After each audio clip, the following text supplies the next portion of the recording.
आज हम कवक के विभिन्न वर्ग के बारे में पढ़ने वाले हैं। दैट मीन्स जो फंजाई है, मैंने आपको पहले ही बताया था कि उसको 4 क्लासेस में डिवाइड किया गया है। फाइकोमाइसिटीज़, एस्कोमाइसिटीज़, बेसिडियोमाइसिटीज़ एंड ड्यूटेरोमाइसिटीज़ में पहला कौन सा है? फाइकोमाइसिटीज़। फाइकोमाइसिटीज़ सबसे पहले ये कहाँ पर पाए जाते हैं, दैट मीन्स इसका हैबिटेट कैसा होता है। तो फाइकोमाइसिटीज़ के अंतर्गत जो फंगस होते हैं वो जलीय आवासों, दैट मीन्स जहाँ पे पानी की उपलब्धता हो, सड़ी गली लकड़ियों पर तथा सीलन भरे स्थानों पर ये पाए जाते हैं। पौधों पर ये अविकल्पी परजीवी के रूप में पाए जाते हैं।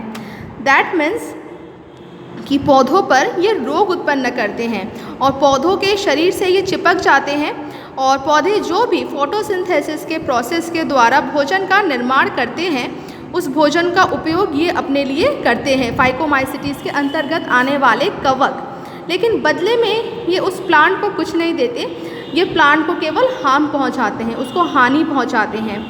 हमने पढ़ा था अपने प्रीवियस लेक्चर में लाइकेन के बारे में, जिसमें मैंने आपको बताया था a symbiotic relationship between algae and fungi, जिसमें क्या होता है, एल्गी फोटोसिंथेसिस के प्रोसेस के द्वारा भोजन का निर्माण करता है और जो फंजाई होता है वो उससे भोजन को लेता है और उसके बदले में उसको वो खनिज लवण और पानी उपलब्ध करवाता है।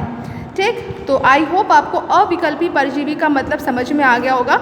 मतलब इसके पास परजीवी के रूप में रहने के अलावा कोई और विकल्प नहीं है, इसलिए यहाँ पे लिखा हुआ है अविकल्पी।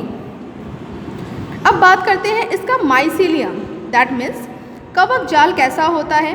तो ये अपटीय तथा बहुकेंद्रित होते हैं। दैट मीन्स इसके जो ये हाइफा होते हैं, इसके हाइफा में सेप्टा मौजूद नहीं होते हैं और प्रत्येक में बहुत सारे केंद्रक पाए जाते हैं।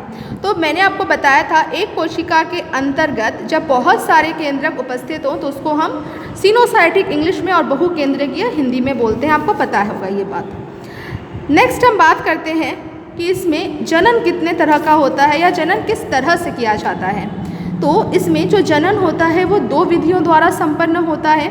फर्स्ट ऑफ ऑल अलैंगिक जनन। अलैंगिक जनन को हम इंग्लिश में बोलते हैं एसेक्सुअल रिप्रोडक्शन। इसमें जो एसेक्सुअल रिप्रोडक्शन होता है वो 2 तरह के स्पोर्स के द्वारा होता है। एक चल बीजाणु दैट मीन्स जिसके पास फ्लैजिला हो, जिसको हम बोलते हैं जू स्पोर्स, और एक होते हैं अचल बीजाणु जो कि हम जिसको बोलते हैं एप्लानोस्पोर। और ये दोनों दैट मीन्स जू स्पोर एंड एप्लानोस्पोर जो बीजाणुधानी होती है, जो स्पोरेंशियम होता है, उसमें अंतर जातीय उत्पन्न होते हैं। दैट मीन्स अंदर की साइड में उत्पन्न होते हैं। जैसे ये मान लो ये आपका स्पोरेंशियम हो गया और जो स्पोर्स होंगे वो इसके अंदर डेवलप होंगे, इसको हम बोलते हैं एंडोजीनस फॉर्मेशन ऑफ स्पोर्स। इसके बाद आप देखोगे कि जो स्पोर्स होंगे वो बाहरी बहिर्जात रूप से उपस्थित होंगे, जिसको हम बोलते हैं एक्सोजीनस। लेकिन यहाँ पे फिलहाल इस फॉर्म में ये उपस्थित रहते हैं स्पोर्स। और जब स्पोरेंजियम इसका फट जाता है, फटने से क्या होता है, स्पोर्स फैल जाते हैं और जहाँ पर भी ये स्पोर्स जाके गिरते हैं वहाँ पे ये जर्मिनेट कर जाते हैं। ठीक, अब आगे बात करते हैं इसमें लैंगिक जनन, दैट मीन्स सेक्सुअल रिप्रोडक्शन किस तरह से होता है। इसमें जो सेक्सुअल रिप्रोडक्शन होता है वो 2 युग्मकों के संलयन से होता है। जब 2 गैमेट आपस में फ्यूज़ करते हैं तो युग्माणु बनते हैं। जैसे फॉर एग्जांपल यहाँ पे मैंने इस चीज़ को शॉर्ट में लिखा हुआ है कि सेक्सुअल रिप्रोडक्शन, मैंने आपको बताया था कि सेक्सुअल रिप्रोडक्शन के लिए 2 स्ट्रेन मतलब 2 अलग अलग ऑर्गेनिज्म की आवश्यकता होती है जो कि गैमेट फॉर्मेशन करते हैं और उन दोनों गैमेट के फ्यूज़न से क्या होता है, जाइगोट। दैट मीन्स इसमें हम जाइगोस्पोर बोलेंगे बिकॉज ये लोअर ऑर्गेनिज्म का ग्रुप है, इसलिए। जैसे अगर हम ह्यूमन बींग्स में बात करें तो मनुष्य में क्या होता है, मनुष्य में जो फीमेल होती है उससे ओवा रिलीज होता है, that is female gamete, and जो मेल्स होते हैं उससे स्पर्म रिलीज होता है, that is male gamete. And female and male gamete आपस में फ्यूज़ करके जाइगोट बनाते हैं। इन सिमिलर केस जो फंगस होते हैं उसमें भी 2 गैमेट्स फ्यूज़ करते हैं, बट अगर जो गैमेट्स हैं वो बिल्कुल मार्फोलॉजिकली सिमिलर है लेकिन फिजियोलॉजिकली डिफरेंट है। मार्फोलॉजिकल मतलब बाहरी रूप से अगर आप देखोगे तो आपको बिल्कुल सिमिलर दिखाई देंगे, लेकिन आंतरिक रूप से वो अलग होते हैं, मतलब उनकी फिजियोलॉजी अलग होती है। इस तरह के गैमेट को हम आइसोगैमस बोलते हैं। एनाइसो या ऊगैमस हम किसको बोलते हैं कि मतलब इसका मतलब ये होता है कि जो फीमेल गैमेट होती है वो साइज़ में काफ़ी बड़ी होती है, लार्ज होती है, और जो मेल गैमेट होता है उसका साइज़ छोटा होता है। तो इन दोनों के फ्यूज़न से जो बनता है उसको हम बोलते हैं ज़ाइगोस्पोर। इसके अंतर्गत युग्मकों की आकारकी एक जैसी, जैसे अगर हम बात करें आइसोगैमस की, जिसको हिंदी में समयुग्मता बोलते हैं, इसमें युग्मकों की आकारकी दैट मीन्स मार्फोलॉजी एक जैसी होती है। अगर मार्फोलॉजी अलग अलग है तो हम इसको असमयुग्मकी अथवा विषम युग्मकी बोलेंगे, एनाइसोगैमस या ऊगैमस। ठीक, अब हम बात करते हैं इसके अंतर्गत आने वाले कुछ फंगस की। म्यूकर, राइजोपस, ये रोटी पर उगने वाले कवक होते हैं। आप अपने घर की रोटी को 3-4 दिन तो बहुत ज़्यादा हो जाएगा, एक रात ही आप उसको थोड़ा पानी छिड़क के बाहर रख दो, आप देखोगे उस पर फंगस ग्रो कर गया है। उस पर जो फंगस ग्रो करता है वो फाइकोमाइसिटीज़ के अंतर्गत आने वाला कवक होता है। तो रोटी के ऊपर कौन से फंगस डेवलप करते हैं? Mucor and Rhizopus. जो एल्बिगो होता है वो सरसों पर परजीवी फंजाई, दैट मीन्स सरसों के जो पौधे होते हैं उस पर ये बीमारी को उत्पन्न करता है, और उस फंगस का नाम क्या है? एल्बिगो नाम है।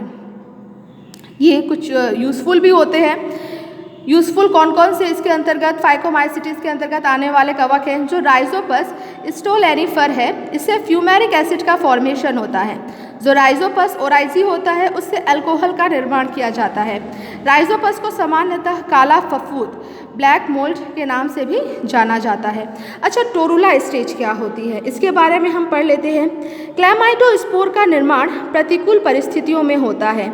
इनके निर्माण के समय परिपक्व कवक जाल में पट बन जाते हैं, दैट मीन्स सेप्टा बन जाते हैं, जिससे कवक तंतु अनेक खंडों में बट जाता है तथा प्रत्येक खंडे या कोशिका का जीव द्रव्य गोल होकर मोटी भित्ति युक्त क्लैमाइडोस्पोर का निर्माण करता है।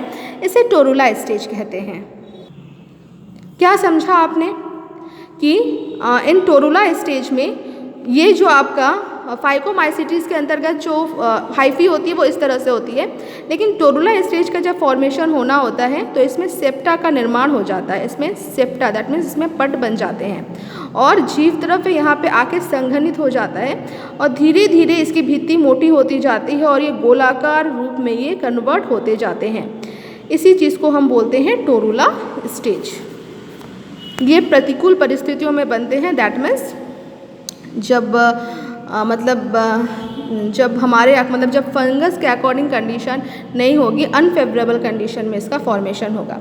अब यहाँ पे कुछ मैंने ट्रिक्स लिख के रखा है, दैट मीन्स इतने पूरे पैराग्राफ को मैंने यहाँ पे समराइज कर दिया है। एसेक्सुअल रिप्रोडक्शन, इसमें 2 तरह के स्पोर से होता है, A to Z, मतलब A फॉर एप्लानोस्पोर के द्वारा जिसमें कि फ्लैजिला एब्सेंट होती है, दैट्स वाई ये मोटाइल नहीं होते हैं, और दूसरा है जू स्पोर्स, ये मोटाइल होते हैं बिकॉज इसमें फ्लैजिला प्रेजेंट होता है।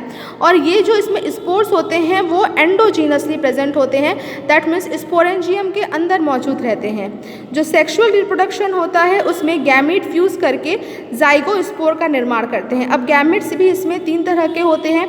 आइसोगैमस, जिसमें दोनों स्ट्रेन के मतलब मेल और फीमेल जो इसमें स्ट्रेन होगी वो दोनों गैमेट देखने में बिल्कुल सेम हो, मार्फोलॉजी सेम हो लेकिन फिजियोलॉजी अलग हो, तो उसको हम बोलते हैं आइसोगैमस। एनाइसोगैमस का मतलब क्या है? मार्फोलॉजी एंड फिजियोलॉजी दोनों अलग हो, जो फीमेल हो वो काफ़ी बड़ा होता है और मेल गैमेट छोटा होता है। इसका जो हाइफी होता है वो एसेप्टेट सिनोसाइटिक होता है, दैट मीन्स एक जो हाइफा होते हैं उसके अंदर मल्टीपल न्यूक्लियस होते हैं। इसका ट्रिक है रैम्प।